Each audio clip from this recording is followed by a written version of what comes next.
Welcome back to Building with David. Today we're going to talk about the electrical hookups for your RV or horse trailer.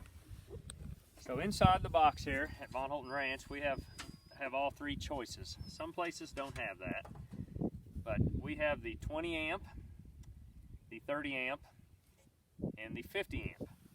And each one of them has their own breakers up here, so always make sure the breaker is turned on if you're having problems getting your trailer to work. Here's off and here's on. So now let's go through and we'll talk about each one of them. So the 50 amp is a 220 plug, although it sends two circuits of 110 power to your trailer. This one's used mainly just for the trailers that have two air conditioners, typically your bigger RVs, bigger, longer trailers. The 30 amp is the most common. Most campers use that, most horse trailers use that. This is a 110 plug, runs one circuit to your trailer. The 20 amp is just like your household plug, and it's used by your smaller trailers. A lot of times the people that have done their own conversions use those.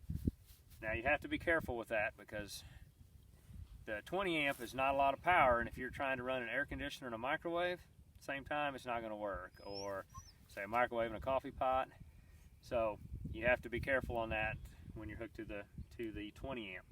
Now if you have any of these others, if you have a 30 amp, do not adapt down to a 20 amp unless you absolutely have to, or you're going to run into those same problems with running air conditioner and microwave or anything else.